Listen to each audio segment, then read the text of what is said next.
സന്ദീപ് പാണക്കാട് പോയി ചായ കുടിച്ചതിൽ ഒരു വിഭാഗം അമർഷത്തിലാണെന്ന് പി.കെ. ശ്രീമതി. സന്ദീപിന്റെ കോൺഗ്രസ് പ്രവേശനം അത്ഭുതമില്ല. പാലക്കാട് ബി.ജെ.പിക്ക് ഒരു മുൻതൂക്കവുമില്ല. ബി.ജെ.പിക്ക് മുൻതൂക്കമെന്ന പ്രതീതി ഉണ്ടാക്കി കോൺഗ്രസ് ന്യൂനപക്ഷങ്ങളെ മുതലെടുക്കുന്നുവെന്നും പി.കെ. ശ്രീമതി മാതൃഭൂമി ന്യൂസിനോട് പറഞ്ഞു. LDFന്റെ കണ്ണാടിയിലെ പ്രചാരണ വേദിയിൽ എല്ലാ പ്രധാനപ്പെട്ട നേതാക്കളുമുണ്ട്. പി.കെ. ശ്രീമതി ടീച്ചർ കഴിഞ്ഞ കുറച്ചധികം ദിവസങ്ങളായി ഇവിടെ ചുമതലയിലൊക്കെ ഉണ്ട്. ഇപ്പം എങ്ങനെയുണ്ട്? LDFനെ സംബന്ധിച്ച് വീണ് കിട്ടിയ ഒരു സൗഭാഗ്യം എന്ന് പറയും. കാരണം ഡോക്ടർ സരിനിലൂടെ പാലക്കാട് നിയമസഭാ മണ്ഡലം LDF തിരിച്ചുപിടിക്കെന്ന് പറയുന്നത് ബഹുജനങ്ങളാണ്. ഈ ആരവമാണ്. ടീച്ചറെ, മറ്റൊരു പ്രധാനപ്പെട്ട കാര്യം, ഈ പാലക്കാട് എന്ന് പറഞ്ഞാൽ എന്നും വിവാദമായിരുന്നു. പക്ഷേ ഇതുപോലത്തെ ഒരു ഉപതെരഞ്ഞെടുപ്പ് സമീപകാലത്തൊന്നും കേരള രാഷ്ട്രീയം കണ്ടിട്ടുണ്ടാവില്ല. തീർച്ചയായിട്ടും ഉപതെരഞ്ഞെടുപ്പ് പല സ്ഥലങ്ങളിലും ഞാൻ പങ്കെടുത്തിട്ടുണ്ട്. പല വിവാദങ്ങൾ ഉണ്ടാക്കാൻ ശ്രമിച്ചിട്ടുണ്ട്. പക്ഷേ ഒരു വിവാദത്തിനും യഥാർത്ഥത്തിൽ ഈ തെരഞ്ഞെടുപ്പിൽ ഇടതുപക്ഷത്തെ സംബന്ധിച്ച് ഒരു പ്രസക്തിയുമില്ലാത്ത വിഷയമാണ്. വിവാദങ്ങളൊന്നും അവരെ കത്തിക്കാൻ നോക്കിയെങ്കിലും ഒരു ചെറിയ നനഞ്ഞ പടക്കം വലിയിപ്പോയി. പാലക്കാടിന് ഡോക്ടർ സരിനിലൂടെ ശാപമോക്ഷം ലഭിക്കാൻ വേണ്ടി പോവുകയാണ്. കഴിഞ്ഞ ദിവസം സന്ദീപ് വാര്യർ കോൺഗ്രസിലേക്ക് ചേരുന്നു. അതിനെ പലതരത്തിൽ നോക്കിക്കാണുന്നുണ്ട് ആളുകൾ. ടീച്ചർ എങ്ങനെയാണ്?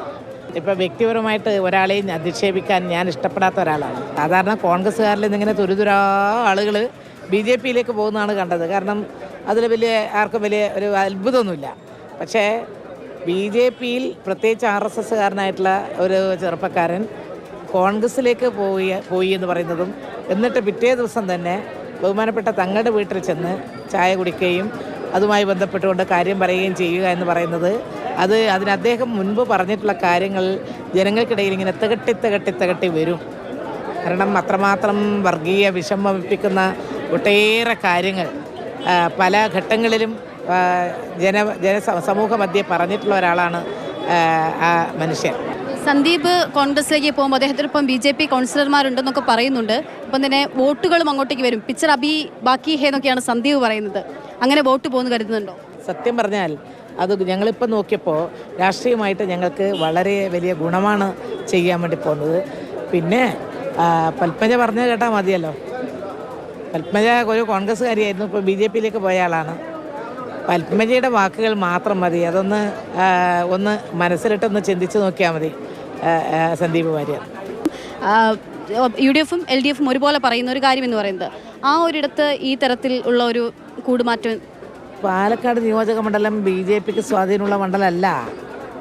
അത് ആരോ പറഞ്ഞു വരുത്തിയിട്ടുള്ള തൻകാര്യം നേടാൻ വേണ്ടി പറഞ്ഞു വരുത്തിയിട്ടുണ്ടാക്കിയിട്ടുള്ളൊരു കാര്യമാണ്. പിന്നെ ഈ ശ്രീധരൻ നിന്നപ്പോൾ അദ്ദേഹത്തിന് കുറച്ച് പേഴ്സണൽ 2 തവണ 2ാം സ്ഥാനത്ത് എത്തിയിട്ടുണ്ട്. അതിന് മുമ്പിൽ അത് യഥാർത്ഥത്തിൽ അതിൻ്റെ ഒരു ട്രിക്കാണ്. കാരണം BJP ഇവിടെ ജയിക്കാൻ പോകുന്നു എന്ന് പറയുന്ന പബ്ലിസിറ്റി ആരാണ് ഉണ്ടാക്കിയത്? അത് കോൺഗ്രസിൻ്റെ നേതാക്കന്മാരുണ്ടാക്കിയതല്ലേ. മനസ്സിലായില്ലേ? വർഗീയ ശക്തി എന്ന് പറഞ്ഞ് പേടിപ്പിച്ച് വീടുകളിൽ പോയി, പ്രത്യേകിച്ച് മുസ്ലിം ന്യൂനപക്ഷത്തിനിടയിലെല്ലാം അവർ കൊണ്ടുപോയി കൊടുക്കുന്നതാണ്, എഴുതി കൊടുക്കുകയാണ്. ഇത്രയും ന്യൂനപക്ഷങ്ങൾക്കെതിരെ സംസാരിച്ച സന്ദീപ് കോൺഗ്രസിലേക്ക് വരുമ്പോൾ ഇവിടെ ന്യൂനപക്ഷ വോട്ട് തങ്ങൾക്കൊപ്പമാണെന്ന് കോൺഗ്രസ് പറയുകയും ചെയ്തിട്ടുണ്ട്. ആ വോട്ടിൽ ഏതെങ്കിലും തരത്തിൽ ന്യൂനപക്ഷങ്ങൾ ഇപ്രാവശ്യം വളരെയേറെ പ്രശ്നങ്ങൾ ന്യൂനപക്ഷങ്ങൾക്കിടയിൽ അങ്കലാപ്പുണ്ടാക്കിയിട്ടുണ്ട്. അതുകൊണ്ട് തന്നെ ന്യൂനപക്ഷങ്ങൾ കഴിഞ്ഞ കാലങ്ങളിൽ ചെയ്ത ന്യൂനപക്ഷങ്ങൾ അങ്ങനെ എല്ലാവരും അങ്ങനെ ചെയ്തിട്ടൊന്നുമില്ല. അതെല്ലാ വിഭാഗത്തിൽ നിന്നും ഉണ്ടാവും. ഇപ്പോൾ ഈ ശ്രീധരൻ എന്ന് പറയുന്ന ഒരു വ്യക്തിക്ക് കിട്ടിയ കുറേ വോട്ടുണ്ടാവും. അത് വെച്ചുകൊണ്ട് ഇപ്പോൾ ഈ ഉപതെരഞ്ഞെടുപ്പിൽ ഇളക്കാൻ പറ്റില്ല. ഇതിൽ 1ാം സ്ഥാനം LDF തന്നെ. 2ാം സ്ഥാനത്തിന് മത്സരിക്കാൻ എനിക്ക് തോന്നുന്നില്ല. 2ാം സ്ഥാനം BJP അത്രക്ക് ഇവിടെ ഇല്ല എന്നാണ് എൻ്റെ അഭിപ്രായം.